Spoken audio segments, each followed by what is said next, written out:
One of my favorite game series to play around Halloween time has always been Castlevania. After all, there's few things more Halloween than Dracula. And you know, something that would be is trying to kill Dracula while fighting a bunch of other Halloween monsters in the process. See, that's basically what Castlevania is in video game form. And it's a game series near and dear to my heart, one of my absolute favorites. And just like the rest of my favorite video game series, the companies that make it ruined it beyond repair, and this is why you can't have nice things anymore. But before Konami doomed Castlevania to pachinko machines, mobile games, and filler seasons on Netflix, it was a series full of absolute classics. It also had more than its fair share of duds. See, you can break the Castlevania franchise down into 3 categories, or at least that's how I like to do it, and I'm sure I'm not alone. First, you got the classic games, or Classicvania, if you will. 2D side-scrolling platformers where you go from level to level navigating through a hellscape of hard-to-react-to patterns, dangerously close jumps, and lots, and I mean lots, of annoying enemies, all the while cracking that whip like you're Indiana Jones with a skeleton vendetta. Then there's the more famous Metroidvanias. Also 2D side-scrolling platformers where you go from level to level, but this time kinda sorta, because it's almost like they took an open-world game and they stuffed it inside of one building. Literally. You have free reign of wherever the hell you want to go and explore inside the castle, but heaven forbid if we were ever to go outside of it. Basically, they took classic Castlevania and Super Metroid, smushed them together, and the result was so good that people forgot Classicvania games even existed for about a decade and a half. Metroidvanias are also, of course, known for their RPG mechanics like leveling systems, managing the equipment and stats of your character, and farming enemies for annoyingly rare drop rates to complete your bestiary. And that leads us to the third category, the 3D games. Now, I don't know the buzzword for these ones, 3D Vanias, I guess. Basically, they're notoriously poopy. You might notice that all the well-known Castlevania games are 2D, while all the ones that people forget about, why are you living in a place like this, hate with a passion, or even question their existence, are all in 3D. For whatever reason, unlike a lot of its contemporaries like Mario and Zelda, Castlevania just could not make the jump to 3D successfully. See, now the initial attempt on the N64 with Castlevania was so widely panned by critics and fans alike that it pretty much soured the mood for any of the 3D games that came after that. So because of this, Konami tried a lot of different things to get 3D Castlevania to take off. You know, from classic platformers to big budget cinematic epics, and even fucking fighting games. And you know what? It just didn't work. How can you say that? Those are a sacred gift! If I had to point a finger at any 3D Castlevania and say, this is actually a good game, that game is Castlevania Curse of Darkness. And if I made this video any time before maybe a year or two ago, most people would vehemently disagree with me. You see, like most 3D Castlevania games of its time, Curse of Darkness was received lukewarmly by critics and pretty much hated by fans. It was janky, they said. Boring and flat. Nothing new or fun. And my personal favorite, it doesn't make you feel like Castlevania. But all that changed in the last few years. The release of the Castlevania series on Netflix inspired a lot of people to look back on this series and reflect, and I noticed that a lot of them were suddenly changing their tune about Curse of Darkness. Especially after the second season, when it became clear that the show would be adapting the events of Curse of Darkness at one point or another. Of course, this made me kinda happy because I had been singing the praises of Curse of Darkness for a while, and had been trying to tell people, well, no, this is actually a pretty decent and fun game, for about a decade. So for this October, I decided what better way to close the month off than to revisit my favorite of the 3D Castlevanias and see if I was really right all along, or if the court of public opinion's shift might not be as justified as I once thought. So Castlevania Curse of Darkness is a sequel to, okay, so on a technical level, it's the sequel to the 3D game that came before it called Lament of Innocence, but chronologically, it's a sequel to Castlevania Dracula's Curse. You know that game that came out 20 years before this one on the NES? Which just goes to show that timelines for video game series have always been a fucking mistake. Don't even get me started on the Zelda one. Here's what you need to know going forward. Castlevania Dracula's Curse is a beloved game that's also really hard, so all you're ever gonna see from me is footage of the first 2 levels. It's the story of Trevor Belmont and his gang of lagoons trying to kill Dracula. It's basically the plot of the Netflix series, except in that one they left out the pirate. But they kept the wizard tomboy, so I was still satisfied. Meanwhile, Lament of Innocence is not as well liked, like most 3D Castlevanias. It's not a badly designed game, per se, but public opinion holds that it's mediocre. The story isn't important for Curse of Darkness, but the gameplay is a bit of a precursor to what we'll see later on, but I'm gonna get very in-depth with that when we talk about the gameplay for Curse of Darkness separately. It's a 3D action game that's very much like a hack and slash where you go from room to room fighting enemies. So Curse of Darkness sits on this threshold of trying to take the gameplay of the latest lukewarmly received 3D game and combine it with the story of one of the most beloved Castlevanias and one of the ones that people are most nostalgic for. The story of Curse of Darkness can be summarized as follows. When Trevor Belmont defeated Dracula, Dracula put a curse upon the land, filling the hearts of innocent people with violence and letting evil monsters roam the earth like they weren't doing that before apparently. 3 years later, the curse still rages, as Hector, a general of Dracula who turned traitor, tracks down his former ally and now the murderer of his wife, Isaac, for revenge.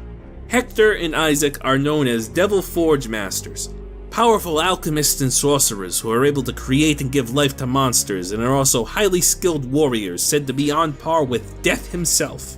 You probably recognize Hector if you've seen the Castlevania series on Netflix, though this guy might look a bit unfamiliar to you. That's because he looks like this in that show. I don't know why they changed it, since this is perhaps one of the most anime designs I've ever seen in my fucking life, but I could probably think of a few reasons. And again, on this channel we shall invoke the rule of 3. It's honestly a very useful number. We'll be revisiting Curse of Darkness in 3 key areas with a critical eye: the gameplay, the visuals, and the story, to see if it really was a diamond in the rough all this time, or maybe it's just a shiny piece of quartz. That one's for all the lady geologists out there. If there was one area I felt Curse of Darkness really shined, it would be the gameplay. Like its predecessor, Lament of Innocence, Curse of Darkness is a lot closer to hack and slash games like the Devil May Cry games or even God of War than it is to any of the classic Vanias or Metroidvanias. Actually, you want to know what this game's most similar to? It's gonna catch you off guard and you didn't think it's a real odd comparison, but bear with me. Because it's one that even didn't dawn on me until I played this game again for this video. Curse of Darkness plays like a Dynasty Warriors styled Musou game. And I don't mean by fighting hordes of enemies, although there are plenty of situations where you do just that. Basic combat in Curse of Darkness is pretty simple. You have an attack button that unleashes a string of attacks when you press it in succession. The more powerful the weapon, the longer the string. At any point during your string of basic attacks, you can press what I would call in Musou games a charge attack button, which produces a different attack depending on where you input it in the string. Sometimes these attacks can be combo extenders, other times they can be combo enders, or just useful moves to help you stay mobile, clear enemies around you, or launch enemies into the sky. If you're having trouble visualizing, well, here's an example. So with this sword, if I press attack and then charge, I do one move which is a hard-hitting shoulder attack that has a lot of knockback depending on the enemy. However, if I were to press attack, charge, like here, you'll see that it results in a different attack, this time throwing the sword for a multi-hitting combo extension that adds a little bit of reach to my arsenal too. Now here's the deal with this kind of combat system. You will either love it and find it full of depth and possibilities like some people do with the Dynasty Warriors games, or you will think it's very button mash heavy and that there just isn't much to it. I fall into the first camp and I'll explain a little further. Not only do you have a multitude of combo options revolving around normal attack strings and their charge attacks, but this game also has multiple different weapon types, and each weapon type has its own moveset, which dramatically changes the attack strings and charges that are available to you. So there are 3 types of swords: one-handed swords, which offer a healthy balance of speed and power, two-handed swords, which are slow but powerful, and rapiers, which are weak but fast, graceful, and very mobile. All 3 have very different movesets. There are also 2 types of axes. One-handed axes share a moveset with one-handed swords, and two-handed axes share a moveset with two-handed swords. But before you think I just contradicted myself, not only are they slower yet more powerful, but the axes have some unique charge attacks different to their own. But then you start getting into the fact that there's also spears and polearms, which have their own totally unique moveset of wide swings and defensive moves that control the area or help you chase down enemies or just escape, making them amazing at crowd control.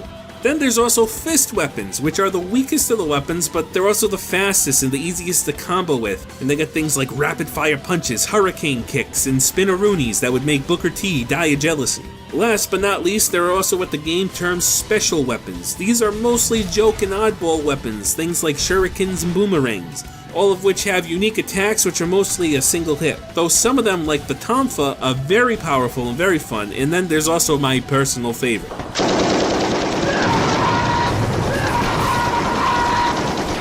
Not only are there plenty of weapons to experiment with, and not only are some more preferable in certain situations, but the game also actively encourages you to switch up your weapon choice so things don't get stale. As I mentioned before, Hector is what's known as a Devil Forge Master, and a big part of this game is using Hector's magic and alchemy to raise AI-controlled monster buddies that fight alongside you. Basically, it's Pokemon, but with a Castlevania twist. These creatures are known as innocent devils and come in a variety of shapes and sizes. From fairies to wizards to golems, devils, dragons, samurai, and motherfucking yetis. Not only do each of these innocent devils have their own host of special attacks and abilities for you to use at your own command, but innocent devils don't start out badass like this. You have to actually evolve them into more powerful forms. The way you evolve your innocent devils is by collecting these evolution crystals that when an enemy is defeated, they drop. These color-coded crystals are paired to the weapon types I mentioned before, and the type of weapon you wield when defeating an enemy determines the color of crystal that dropped. When an innocent devil receives enough crystals of a certain color or colors, its form will change accordingly as you navigate your way through the evolution tree, and each form comes with their own unique special attacks and abilities. For instance, if I were to get enough red or white crystals with this magma guy, I would evolve him into a stone golem that can later turn into this cyclopean horror or a yeti. Or if I wanted to go in a different direction entirely, I could feed that magma guy blue, green, or yellow crystals to turn him into a sword-wielding suit of armor reminiscent of Silver Chariot, which has its own set of special attacks and even has its own unique attack animations. Not only does this encourage you to actively make use of the different weapon types, but it also leaves plenty of room for you to play kind of how you want, as almost all the possible evolutions for each innocent devil allow you to use at least 2, if not 3 types of weapons to get the next evolution in the chain. A select few can only be raised by using one specific weapon type, usually special weapons, and a couple of those innocent devils are needed for 100% completion. So the game will force you to use special weapons at 1.2. But how do you get all those weapons in the first place? Well, unlike most RPGs and even most Metroidvanias, you won't find many of them laying around just waiting to be picked up. Instead, you'll have to make them yourself. Curse of Darkness actually has a crafting system where you'll use materials dropped or stolen from enemies to create new pieces of weapons or armor, usually using the previous item as a base. There's a large variety of weapons and armor to make, and most are usually better than the last. However, be warned, especially when it comes to the armor. Someone thought they were being real funny when making this game, because about half of the armor and helmets are useless joke items that serve no other point than to be a silly reference, and I'm convinced some have no point at all. But for the most part, crafting is a very rewarding system. It's also a very simple system, though as someone who's grown annoyed with the over-complexity of crafting in video games these days, it was honestly a nice change of pace. Once you have enough of the required materials, you can create the item in question. So crafting is easy. Getting materials, now that's the hard part. Well, sometimes. Most of what you need will simply be dropped by enemies when they die. These are common materials that you'll wind up with usually a bunch of without even trying. However, there are rarer materials that either have low drop rates or they require you to jump through some hoops to get. In order to get them, you have to steal them from enemies. While locked onto enemies, the reticule will turn purple during certain moments, typically when an enemy performs a certain attack, and that's your cue to quickly hit the steal button and rob that son of a bitch from his carried item.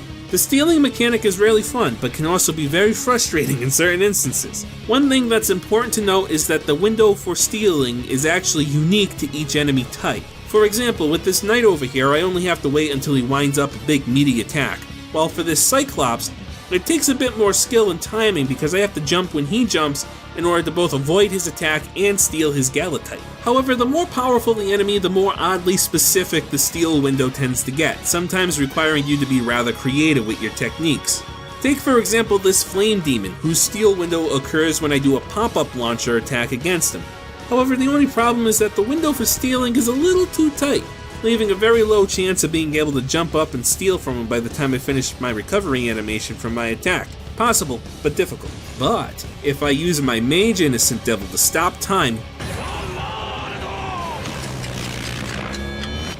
then uppercut the Flame Demon, once time resumes, I only have to jump up and easily steal from him instead. Now, my least favorite enemy to steal from are the Blaze Phantoms later in the game, who carry a very rare material that you'll end up needing about 3 or 4 of in order to craft everything. So in order to steal from them, first you have to wait for them to do a very specific attack that has a very fast startup that, as far as I can tell, there's no pattern or obvious way to force them to use it. So you're kind of just sitting around blocking everything until you happen to realize they're about to use it. You then have to execute a guard against the attack with perfect timing. That's called a perfect guard in this game. That opens up your window to steal. But because the perfect guard knocks the Blaze Phantom back, not only do you need to mash the steal button as soon as you can, you better hope the knockback from the perfect guard doesn't launch them too far away from you, or else your steal attempt will just flat out miss. I'm sure you're thinking it sounds easier than I'm making it out to be, but you're more than welcome to watch me try and fail at it for close to 30 minutes. Part 24 of my Let's Play, there you go. That being said, there's a distinct advantage to this kind of game design in that it requires you to pay attention to enemy attacks and patterns. Not only will it keep you from dying, but you can get free items out of it. On top of that, the steal animation gives you a small window of invincibility as well, so it has that going for it too. Overall, I would say the gameplay is easily the game's strongest point. Not only is there a nice variety of options of combat between the weapons and the various companions, and the necessity to switch between your weapon types to improve your companions, as well as the need to learn and exploit enemy patterns, meaning that there's plenty of room for experimentation and even a decent degree of challenge for your skill at planning ahead and your reaction time. But now that we know how to play, let's talk visuals. Obviously, this is a game from 2005, so don't expect stellar mind-exploding graphics like nowadays. To be honest, nothing tears at me more in this game than the visuals, and it's where I'm the most mixed in my opinion. Some things I really love and other things I just don't. I love pretty much all the enemy designs. Not only do they ooze character from ghostly fences to giant angry chickens, I also love a lot of the innocent devil designs too. You already know my favorite is the Yeti, but many of them have plenty of unique character. This is especially noticeable with the bird and battle type innocent devils, who have forms that are very much visually distinct and stand out from each other. Others though, like the mage types, are nearly indistinguishable except for one at the end, which is the twinkle rod. The fairy types also suffer from a heavy dose of they all look the same as well. It doesn't help that they're so tiny that you can't make out tons of detail on them anyway most of the time. I also like the designs for the weapons. I've always been a junkie for weapons in video games, and I love the looks of a lot of the swords, polearms, and axes. What I'm not too big on, well, the most major one is the environment. Unlike most Castlevania games post Symphony of the Night, in Curse of Darkness you'll actually spend a lot of your time in areas outside of the castle. This I don't mind at all. Hell, in one of my favorite Castlevanias, Super Castlevania 4, half the damn game is about getting to the castle. In Curse of Darkness, you'll explore a variety of areas ranging from old ruins, forests, mountains, ancient temples, extra-dimensional spaces, and more. While each area has enough difference from each other to feel different from each other, you'll never confuse one area for another, I can't help but feel that they all fall kind of flat on the eyes. This is because the map in this game consists largely of a system of long hallways connected to small rooms that usually lead to more hallways. So when you're exploring these areas, many of these screens are kinda repetitive. In fact, there's some spots in some areas, like the beginning of the aqueduct, that you'll get feelings of deja vu pretty regularly. Sometimes it's easy to get lost and end up going back out the way you came by accident because of this, especially if you're fighting some erratic enemies that'll really screw up your sense of direction. There's also the fact that for much of these areas, the backgrounds are just bland. One of the advantages of the 2D style games is that there's a vertical and horizontal level to the map design there, meaning that there's a lot of opportunities to create interesting looking rooms that have backgrounds that breathe a lot of character because you only have one vantage point, which is dead on looking straight at it. However, with the 3D Castlevanias, the conditions aren't exactly conducive to making the environments look pretty. Not only are you dealing with a dreary gothic setting that's already limiting the color palette, you're also battling things like draw distance, texture and modeling limitations, needing to cover multiple angles because of a free camera, the need to keep the arena space free of clutter to not hinder the player, though to be fair that last one could have added some interesting opportunities for gameplay and challenge, but alas. This was something that a lot of 3D games were still struggling with back in 2005, but honestly, Curse of Darkness still falls considerably short in comparison. There's also the character design, which I feel is a bit hit or miss. I'll talk about most of the characters' designs as I cover them in the story so I don't spoil them here, but I will say, it's pretty obvious they wanted this game to be a 3D Symphony of the Night because Hector sure looks a hell of a lot like Alucard. I don't dislike Hector's design, but between the light-colored long hair, the all-black outfit, and the propensity for using swords, I can't help but feel like I played this game before but in a different form. So not only were the visuals in this game a bit of a mixed bag for its time, torn between fun enemy designs and bland environments, but it also hasn't aged particularly well either. Not in terms of lower resolution textures or low poly models, but of course that certainly doesn't help, but also the lack of unique and interesting set pieces is very noticeable in the level design. Granted, there are a few memorable rooms that you'll come across, like this one where you ride down a slope on the Yeti's shoulders to knock down a bunch of statues like bowling pins, but honestly those rooms are few and far between. Well, we're 1 for 1, thus begging the question, what about the story of Curse of Darkness? How does it hold up? Let's start with Hector, since he's our protagonist. Chances are you're familiar with his wishy-washy, sort of pacifist personality from the Netflix series. Well, he's not like that at all in this game one bit. The dude is aggressive, I've come to exact my revenge upon you for the death of Rosalie! perpetually angry, but also oddly polite, I see. Very well. I, Hector, thank you for your help. and is also a bit of an asshole at times. Pardon me, milady, but by what reason would you offer me this boon?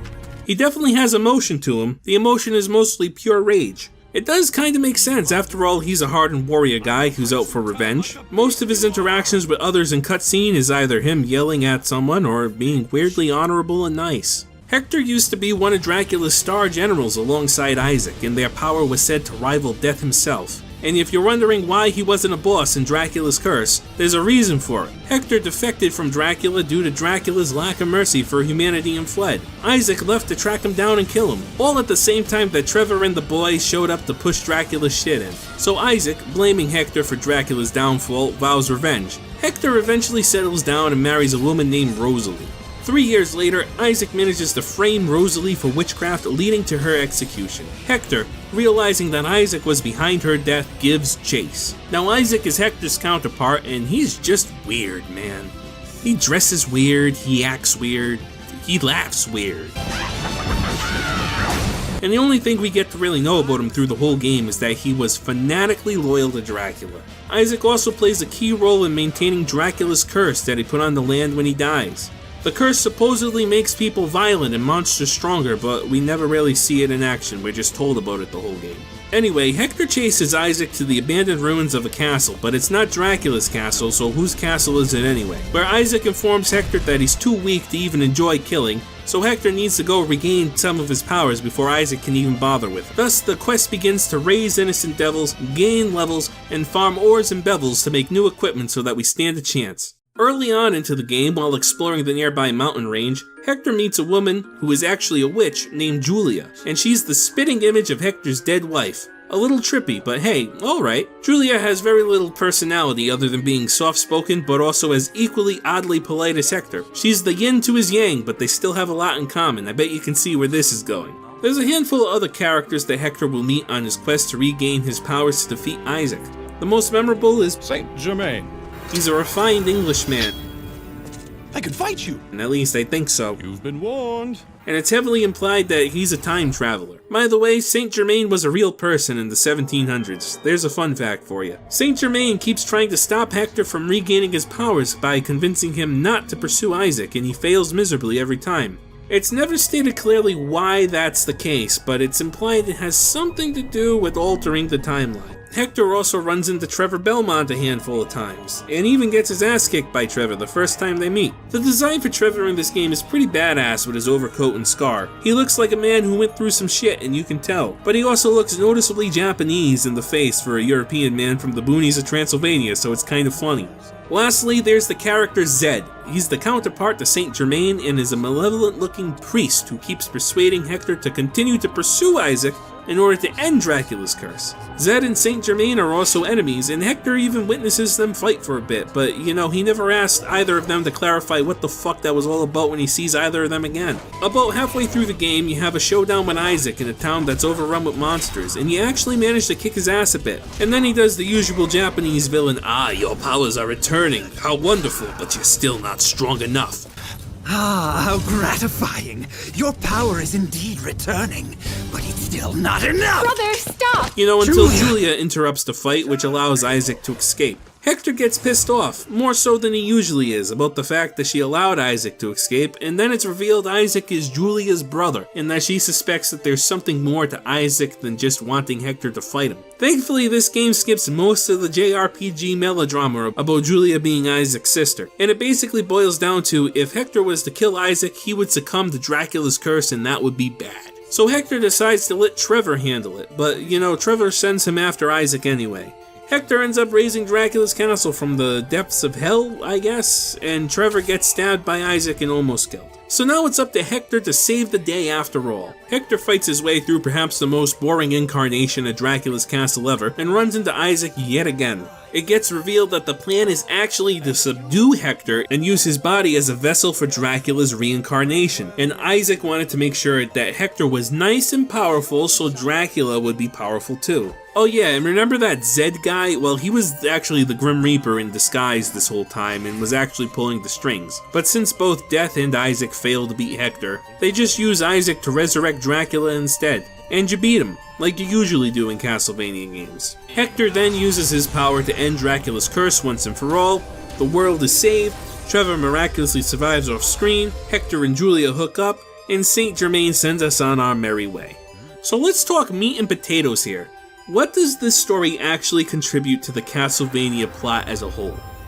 Well, nothing honestly. The concept of Devil Forge Masters are never brought up or mentioned again in the other games. Hector, Isaac, and Julia are never spoken of again. Saint Germain's kinda set up to be this recurring character that you can expect in future titles, but he never makes another appearance. Quite honestly, the only contribution of this game to the Castlevania overall canon is that Trevor has a scar over his eye, which is something that has appeared in every single one of his incarnations since this game's release. Hell, even the most interesting stuff about Hector and Isaac doesn't even come from this game, it comes from the manga tie-in. So in the end, Curse of Darkness' story is really only there for a game system to exist around. And honestly, that's not the end of the world, but it does leave a lot to be desired.